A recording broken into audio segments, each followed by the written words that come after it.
we present another episode in the radio series based on the world-famous BBC comedy success, Steptoe and Son.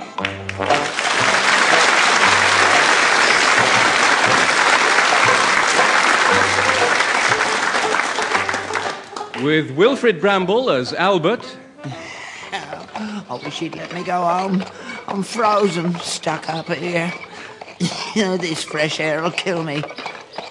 I don't like the way he's looking at me.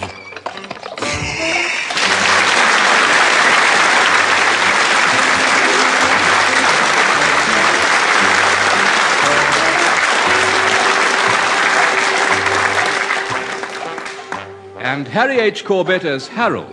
God, just look at the miserable twit. You thought he'd enjoy a nice drive out in the country on a Sunday afternoon? Oh, do stop coughing. Anyhow, he's got his mittens on and his scarf and a nice thick blanket over his legs, that miserable twit.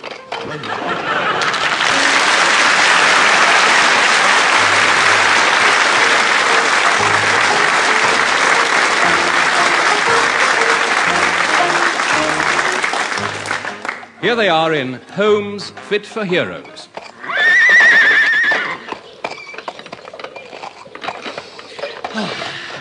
Oh, that's lovely. All that fresh air. Oh, just look at the colour in your cheeks. It's doing you good. Oh, you don't get out enough, you don't. Oh, it is beautiful round here, isn't it? Just look at that view. Wouldn't you like to live round here? No, I wouldn't. I want to go home and get around the fire.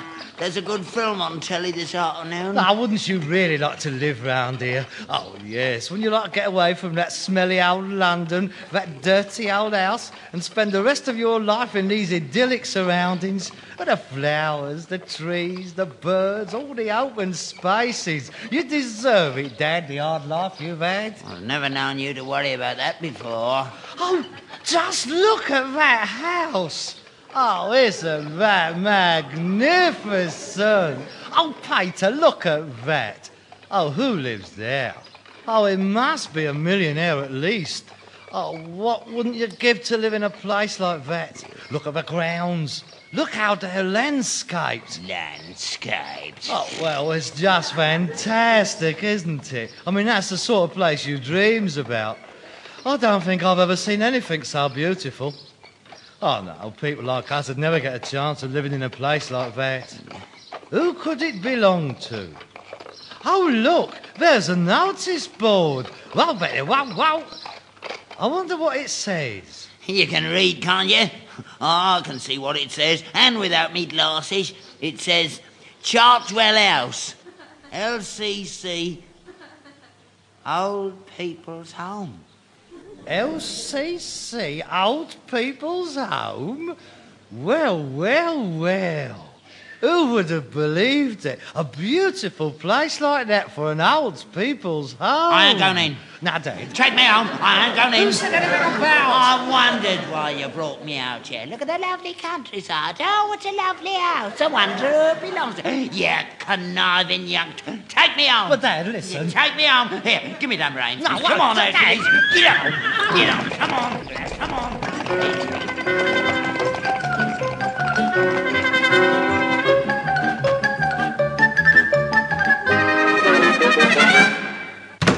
Dad, I can assure you it was a sheer coincidence. I might have known you was up to something this morning, bringing me breakfast in on a tray. You've never done that before. Then asked me to go out for a ride. I just thought you'd enjoy it, that's all. Blimey, that's what you are. Underhand, sneaky, conniving, crafty, just like your mother, God rest her soul. Dad, I had no idea. You haven't got the guts to say it straight to me face, have you? Spineless, that's what you are. Oh, it's a fine thing, isn't it? Your own flesh and blood wanted to hide your way out of sight, forgotten. I'm your father. Don't that mean anything to you? Oh, look, now, Dad, you're overwrought. Come on, sit down. Take your coat off and put your feet up. Don't touch me. Dad, you've got hold of the wrong end of a stick. Can you look me straight in the eye, your own father, and deny that you was trying to put me into an old people's home?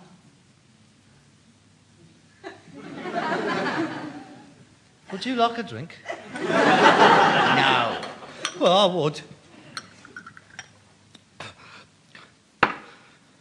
Don't look at me like that. Look, it's not my fault. You can't blame me. And I haven't come to this decision lightly, Father. If there was any other way out, I'd take it. But I'm afraid there is no other solution. I'm very sorry, but there it is. You've got to go. Why? Well, because I shall be going away very shortly and you're going to be left here all on your own. And I shall be failing in my filial duty if I didn't make sure you was well taken care of. Going away? Yes. Where are you going? I'm going around the world on a sloop. You're doing what? I'm going around the world on a sloop. What are you laughing at? Oh, God. Oh, dear, oh, dear. Well, I don't see what's funny about that. Lots of people does it. It's adventure. It's doing something. Oh, stop it. Stop it. Oh, stop it. Hold me arse. Stop it. Stop that laughing. Stop.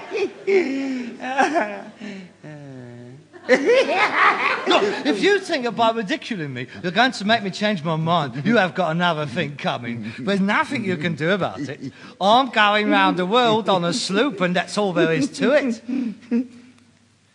You're not serious? I'm dead serious, mate. In that case, it's you should be going into it, not me. You great twit. You want your brains tested. Oh, and what's wrong then? What's wrong with going round the world?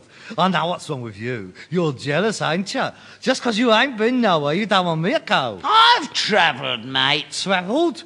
Bognor every year? Peering out the bay window of a boarding house for 14 days? I've been abroad. France. Oh, yes, I forgot about that. 4 years in a trench and a fortnight in Bognor. A world authority on travel, a proper little Marco Polo, ain't you? I've travelled enough to know it's all the same. How can it be the same? How can India be the same as this?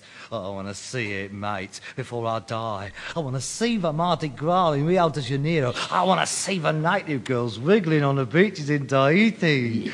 I want to be in it, mate. I want to sit around the old campfire with a bunch of sheiks sorting through the rice for a couple of sheep's eyes. The Taj Mahal, the Barrier Reef, Fujiyama, the Hanging Gardens of Babylon, the 7 Pillars of Wisdom, the Grapes of Wrath. I want to see them all.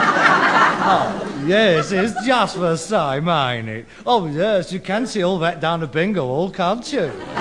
Look, I'm 38, Dad. I haven't seen anything, Dad. I haven't been anywhere. My life is slipping by. I don't want to get as old as you and look back and think, what have I done? Nothing. Where have I been? Nowhere. Yes, I want to see their eyes light up when I tells them about going round the Horn with everything lashed down, calling in at some tropical island for fresh water, with garlands hung around my neck by dusky, slant-eyed maidens. Stretched out on some palm-fringed beach, eating breadfruit. Pearl fishing in the coral sea, ivory smuggling up the coast of Africa. Shipwrecked off Southend. Shipwrecked off That's about as far as you'll get. I suppose that is one of your more senile attempts at humour. Well, pull yourself together. What do you know about boats? How can you sail around the world in a sloop on your own? I'm not going on my own. Obviously, I wouldn't attempt a voyage like that on my own. I'm not stupid. There's 10 of us. 5 blokes and 5 birds. Ah, now we're getting down to it. It's one of those do's, is it? It is not one of those do's. Oh, what a vulgar little mind you have got. This is a perfectly serious attempt by a bunch of young people to explore the world around us. Look, if you must know, I have answered a perfectly respectable advert in the New Statesman, mate. He's got his own boat, and he wants 9 other people in search of adventure to join him in an expedition round the world. I realise it's a bit hard for people of your generation to understand, but believe me, it is not unusual these days. But it's happening all the time. People is setting out every day. Boats, rafts, Land Rovers, they're all going. Yeah, they're not content just sitting around the television every night. They're off. Climbing mountains, Dad. They're doing things. It's all the outward bound school. Oh, yes. The world isn't an oyster, Dad. It's all happening out there. You've got to go and see it. It doesn't come to you. What does he want 5 birds for? Oh, God. Oh, Dad, don't be so suburbanly preoccupied with sex, for God's sakes.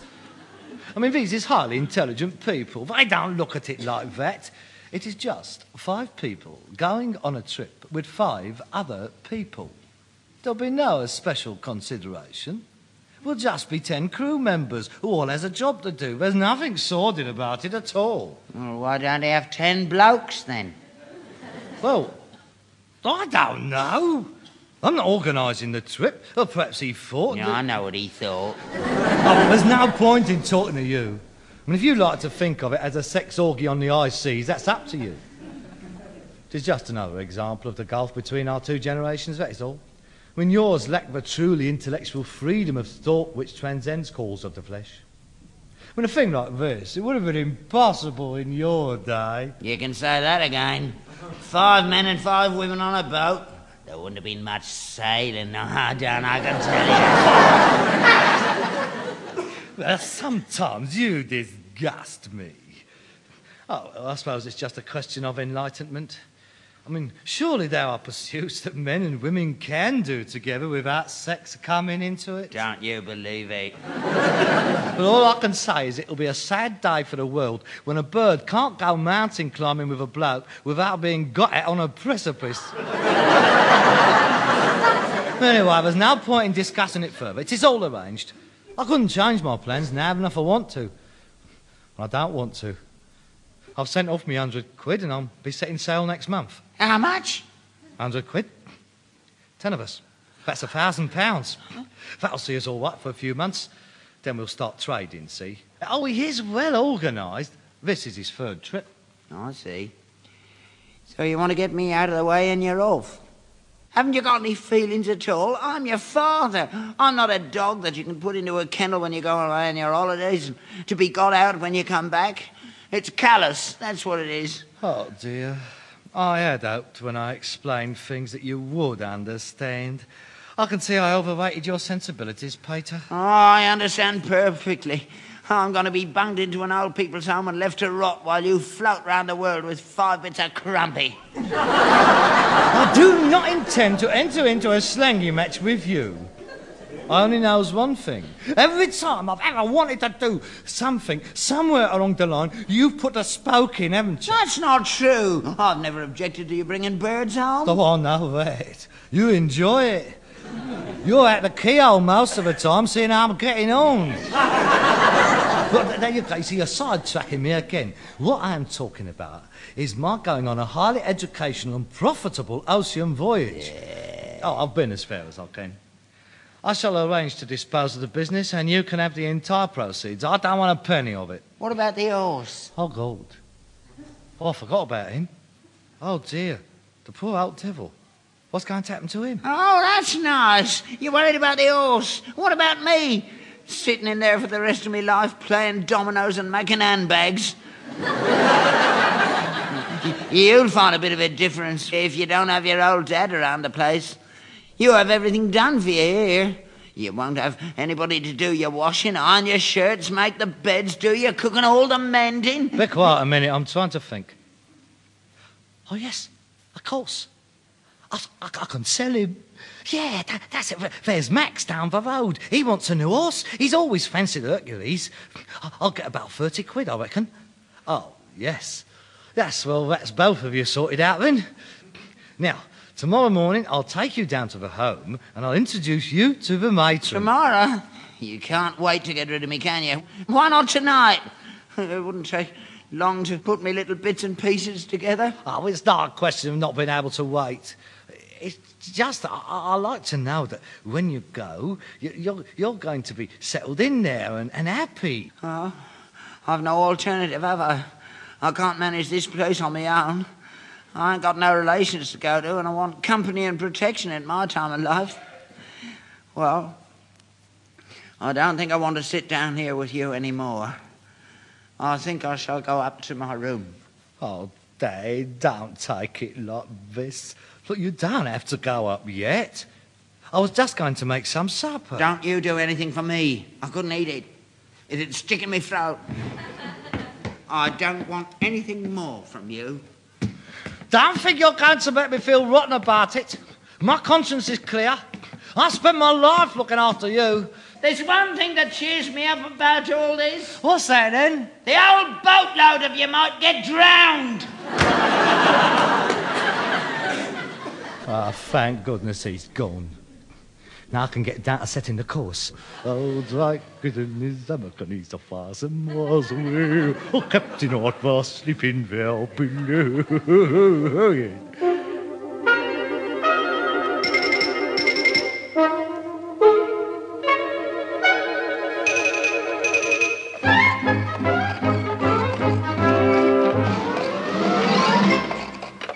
Whoa, keep it. Whoa. Well then, here we are. Can I help you down? Let go of me. Don't touch me. Here, let me take your suitcases, Dad. Have you got all your accessories? Your face flannel, the prayer book, the tooth comb? Yeah, that's right. I must say you do look very smart in your blue suit. Well, let's go in, shall we?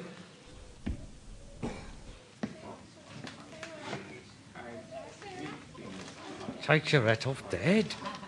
Did you notice all the inmates out in the garden doing all the gardening? Oh, they looked very healthy, didn't they? And happy. Here, you used to like gardening, didn't you? Here, remember that old window box you used to have, eh? Oh, it is a lovely decor in here, isn't it? They keep it very clean. It's very nice. And there'll be plenty for you to occupy yourself with. I mean, you couldn't possibly be bored in a lovely place like this. Here, come and look at this notice board. Entertainment programme. Monday night, whist. Tuesday night, a film matinee. Wednesday night, whist. Here, Thursday, a recital of old English madrigals by the Eggthorpe Amateur Choral Society. Here, Friday night, whist. Saturday, a coach outing. A mystery tour around Berkshire. Oh, I do think we have been lucky to get you in here, Peter. You're going to have a marvellous time. You are a very fortunate old man. I hope the sharks get you. You behave yourself. Don't start a punch-up in here. Why not? Let them know what sort of a son I've got. Go on, clear off. I mean, that's what you wanted. You don't have to hang around. I can find my own way about. I'm not helpless. You get off to your sloop. Not until I've seen you settled in. Please, don't make things difficult. Shh. Good morning. Were you looking for somebody? Oh, yes, ma'am. We are looking for the matron. This is my father. He's coming to stay, yeah? Good new blood. That's what we need here. I can see you're just the type we need here. Eh? Oh, I ain't staying. No, it's only him. That's my father. How very nice. My name's Lotterby, Miss Lotterby. Games and extramural activities. Once you're settled in, I'll pop along to your room to see what you're interested in. You'll be lucky. See, it gets done at once, nurse. Good morning, Here Mr. comes Peavy. matron. I'd better go. I'll only have a row with her. She's always trying to get me to go to bed early. You're probably hated to begin with, but don't worry. The first 20 years are the worst. See you at lunch. I do believe she fancies you. Oh, you're going to be all right there. I think you're going to have a ball here. Good morning, Mr. Steptoe. Oh, good morning, matron. So this is the old gentleman. I'm not an old gentleman. We might as well get that straight from the start. And I'm in here against me will. I want it all put down in me folder. Here under protest. I'm only 65. I'm active. I've got a home of my own, being sold over my head for no better reason than to leave him free to debauch his way around the world. Dad! I'm sure your son is only doing what's best for you. I know you'll be very happy. I won't. Yes, you will. No, I won't. I'm a troublemaker. I'm warning you. I'm always ringing bells in the middle of the night. I know that. I've been in hospital. I'm fussy about me food, and if I don't get what I want, I'm liable to go on hunger strike. You got old ladies in here, haven't you? Oh, yes. Well, you better keep them locked up for a start. Matron, don't you take any notice of him. He's trying to put you off taking him in. He's harmless, really. Oh, he's quite a sweet old man when you get to know him. He's going round the world with girls. I bet you haven't had any blokes bunged in it for that before. Dirty little beast. I've given him the best years of my life, and this is all I get in the autumn of me days. The fall of the leaf. It's always the same. Don't listen to him, matron. Don't worry about your father, Mr. Steptoe. I quite understand. They're always a bit upset at first.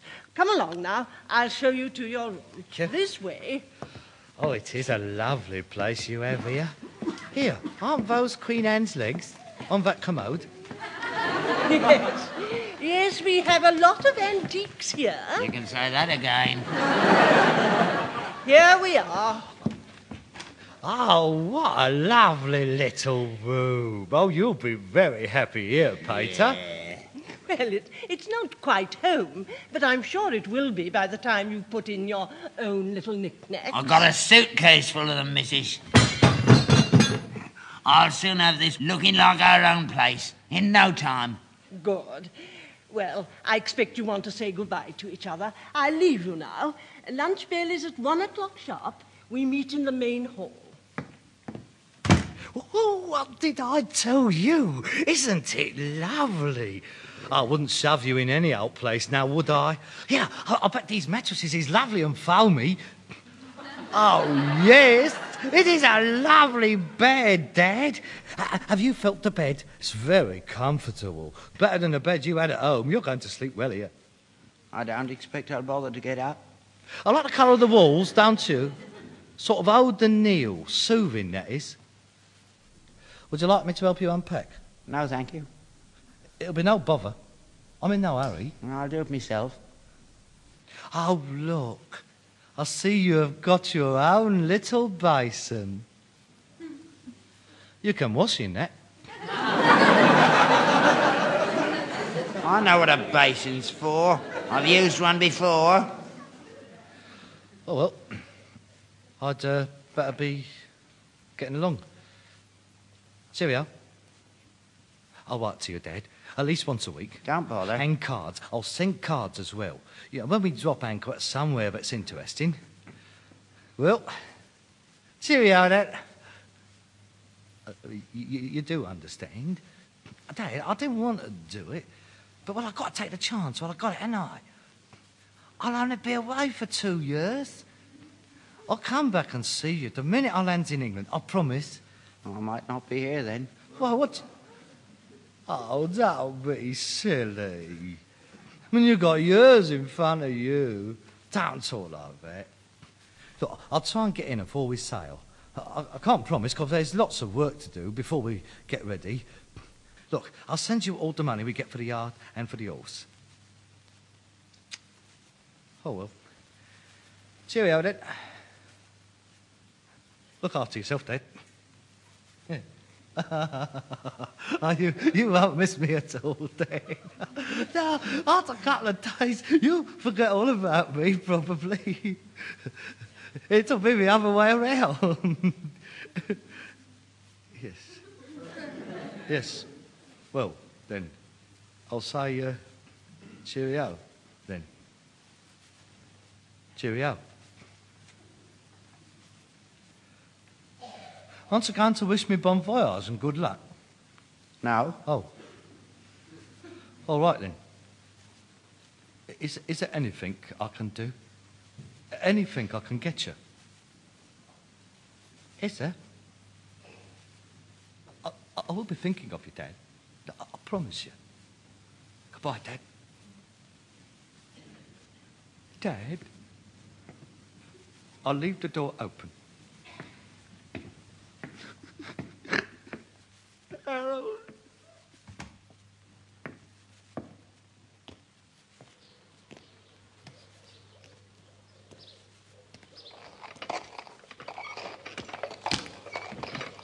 Goodbye, Dad.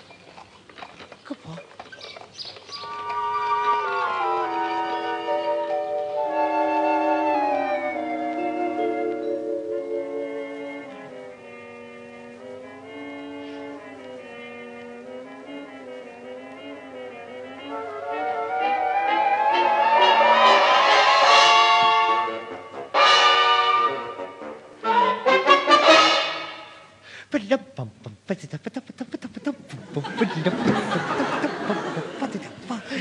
Yeah, a vast there. I better start my own packing. I'm glad I got hold of that kit bag. That's very nautical, that is. HMS Arca Royal. Oh, that will impress them. Yeah, I must take me continental briefs with the dagger in the belt. Oh, yes. I got to have something to open the oysters with. The old pearl fishing. Yeah, that should look quite good, if I remember to hold my guts in. The yachting cap. I've got to have the yachting cap on. Here, let's have a look at myself. Oh, yes, very jaunty. Aye, aye, sailor. Where have you been, then? Oh, I just got back from the China Seas. Yeah? What do women like out there? Oh, fair, very fair. Do anything for you. I'll just think another 7 days and I'll be off. I'll be out of this grotty old place once and for all. I can't believe it after all these years. Tell me, I haven't heard from the estate agent. I'll have to give him a ring in the morning. Someone must want the place. Desirable bijou residence, he called it. Paved courtyard. Max is taking Hercules day after tomorrow. That's him out of the way. Oh, God, don't time drag. I hope I'm not seasick. Here, not in front of the birds. I better get some seasick pills. Shall I take the old man's photo? No. It has got to be a clean break. Oh, the poor old devil. His only crime is he's too old. Still, I've got nothing to reproach myself for. I mean, that is life. I mean, I did my best. Just hope I don't live that long, that's all. Get out while you're on top. It is the only way. I reckon another 20 years and I'll turn it in. Now, I couldn't drag it out like him. Still, perhaps I should take his picture. Who's that? Oh, God. Oh, it's the postman. Weymouth? It's them. Dear Mr. Steptoe, I herewith return your cheque for £100. We regret having to inform you at such short notice that we have reluctantly decided not to accept your application as a crew member on our forthcoming voyage. The boys and girls have been debating the problem of your age for some time now. And as our average age is only 20, it is the majority view that 38 is just a little too old for us all to feel comfortable. We are sure you will understand this and hope we have not put you to too much inconvenience. Yours, Rodney, Lycett Brown, Captain. Ha. Well, it seems to give you a good laugh anyway. Could I have it back now? Right, have you finished packing your suitcase? Because if you're ready, I shall now take you home. I don't think there's any point in you going home. I think you'd better move in here with me. We're going on a trip tomorrow morning, Hampton Court to Maidenhead. If you play your cards right, they might let you come with us. You poor old devil. Shut up. I'll kick your legs from under.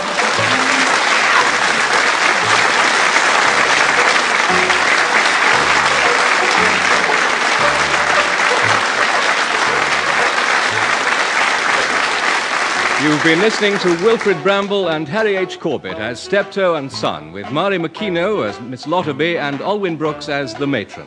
Written by Ray Galton and Alan Simpson, adapted for radio by Gail Pedrick and produced by Bobby J.